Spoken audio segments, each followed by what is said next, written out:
screaming and celebrating. All the players are so hyped. They can't believe what happened. Like, this is one of the most special moments, like, kind of in my life. Growing up as a kid, you know, you dream about becoming like a firefighter or like an astronaut or something like that. Me, I always kind of wanted to be a sports athlete. I was always really into sports. You know, it obviously never happened or never worked out.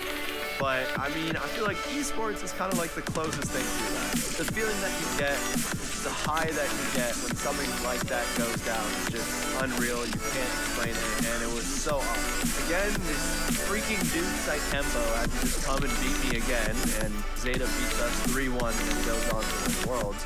But, I mean, that happens. You know, that's life. We lose to Tempo, who's like the GOAT of Brawl Stars. Twice in 1 year, we beat everyone else. I'm happy. And then 2023 comes around the corner, and this was like the year of STM, but in a new way. So unfortunately, Toonie isn't playing with us anymore as he's very focused on school. Alex as well is in one of his last years of school. These guys are all grown up. You know, I am grown up too, but like, I'm still pushing my limits in Brawl Stars. And there was like a new wave of Brawl Stars talent getting into the game, so I wanted to act quick, and I picked up the best of the young talent.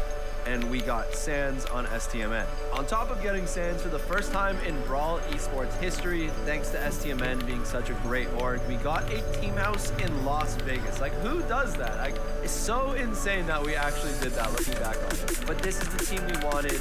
This is the group of guys we wanted. The only way we could make it work was getting a team house. And STMN, they're just the greatest org. They will stop at nothing to help their players win. And that's what they did. They're like, if you guys think you can win like this, let's go move to Vegas. And we did. Sometimes it was tough to figure out with like the housing and all that, because like, let's say you had a bad scrim and then like OG was in the kitchen cooking his dog food or something. Like, I don't want to go in the kitchen and have to deal with OG telling me I threw on Piper. Like, I just had to deal with him for 4 hours. So, you know, there were some parts that was a little bit difficult. But all in all, it was a great experience. I'm so happy we did it. And I grew up a little bit in that house. We had a really bad start of year. We lost the quals. We lost the first monthly finals, second monthly finals, and things were not going well for us.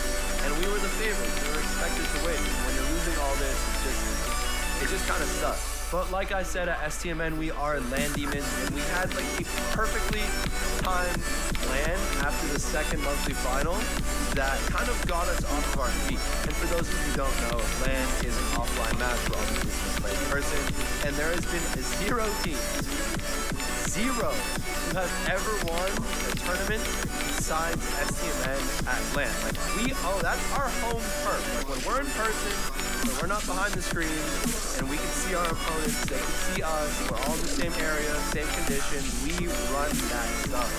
And we did. We ended up beating all the teams there, won the tournament, and I mean, I wish they gave me one for all 3 of the tournaments I won for ESL, but I mean, the trophy does look pretty good, to be honest. So then after that, we win a couple monthly finals. You know, we're in our groove, we're doing good, and then we go to Japan. Guys, Japan is insane. If you haven't been to Japan, I would highly recommend going there. Obviously, you can't just go to Japan. Luckily enough for us, we qualified for the 2023 MSI, which is, again, the mid-season tournament in Japan, and we got in a group with SK and Crazy Raccoon. So we were